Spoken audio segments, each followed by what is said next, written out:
जय सिया राम। आज ये अत्यंत हर्ष का विषय है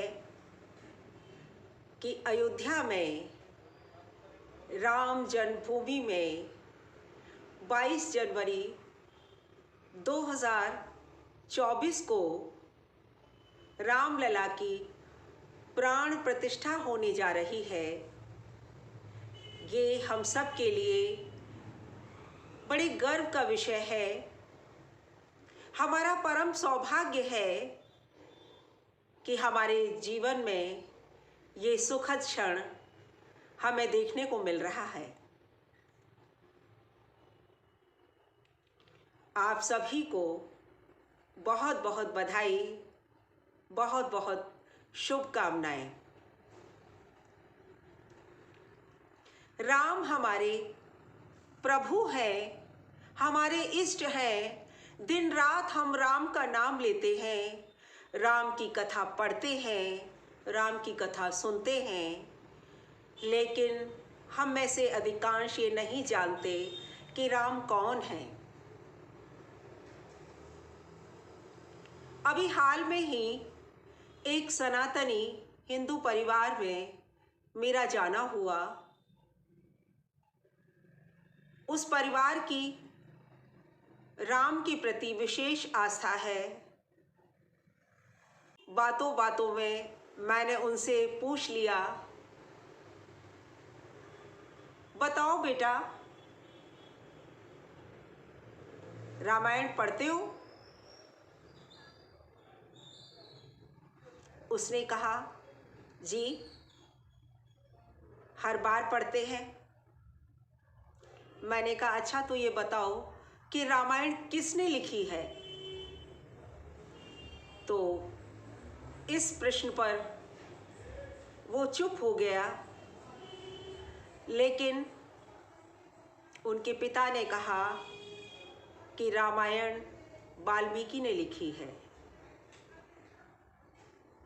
मैंने कहा, बिल्कुल सही, रामायण महर्षि वाल्मीकि ने लिखी है। मैंने अगला प्रश्न किया, किस भाषा में लिखी है? फिर वो बालक निरुत्तर हो गया। तो मैंने पूछा उनके पिता से। पिता कहने लगे, हिंदी में। सुन के मुझे आश्चर्य हुआ। मैंने कहा, महर्षि वाल्मीकि ने रामायण संस्कृत में लिखी है। इस बात को सुनकर वो दोनों बहन भाई आपस में फुसफुसाने लगे। संस्कृत में तो नहीं थी, हमने भी पढ़ी थी पिछले वर्ष। मैंने कहा, बेटा तुम्हारी गलती नहीं है। तुमने जो रामायण पढ़ी थी वो संस्कृत में नहीं थी, क्योंकि वो वाल्मीकि की रामायण नहीं थी। वो तो महाकवि तुलसीदास की रामचरितमानस थी। मैंने उन्हें बताया कि हर घर में अखंड रामायण में जिस रामायण का पाठ किया जाता है वह महाकवि तुलसीदास की अवधी भाषा में लिखी हुई रामचरितमानस है। मैंने उन्हें यह भी बताया कि रामायण कहना उसे गलत नहीं है, क्योंकि रामायण का अर्थ है राम की कथा, राम की चरित गाथा। और तुलसी ने भी वही लिखी है जो वाल्मीकि ने लिखी थी। वाल्मीकि की रामायण को आधार बना करके ही तुलसी ने अपनी रामचरितमानस लिखी थी। मेरे इस उत्तर को सुनकर वे अवश्य संतुष्ट हुए, लेकिन मुझे आश्चर्य मिश्रित खेद हुआ।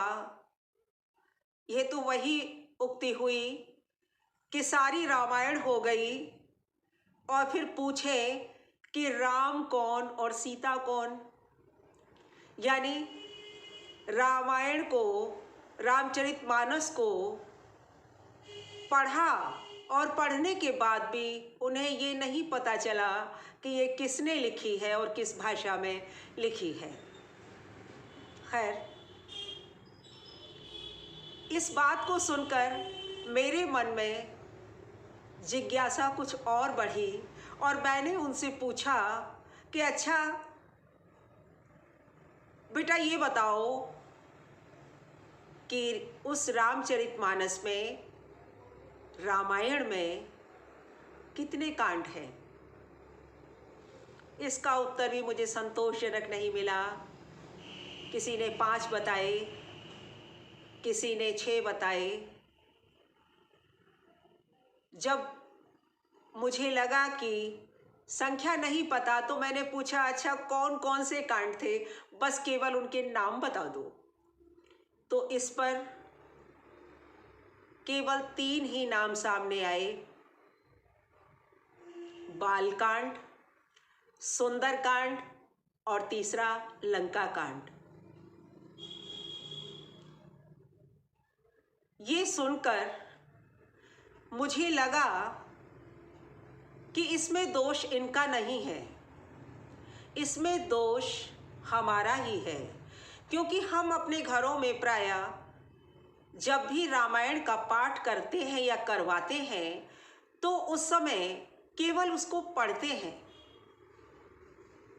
और अवधी भाषा में होने के कारण वह जन साधारण की समझ में पूरी तरह से नहीं आती है।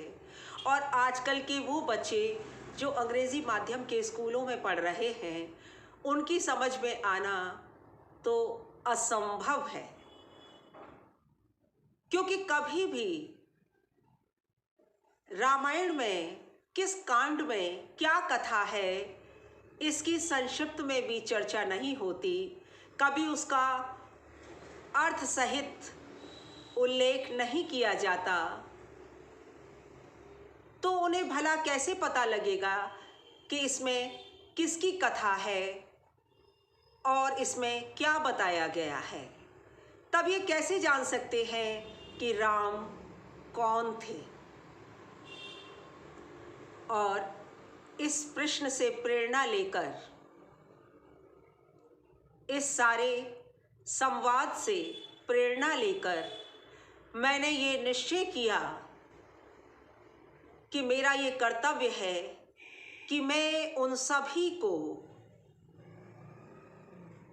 रामायण का, राम का परिचय दूं और उन्हें ये बताऊं कि हमारा जो प्रमुख धर्म ग्रंथ है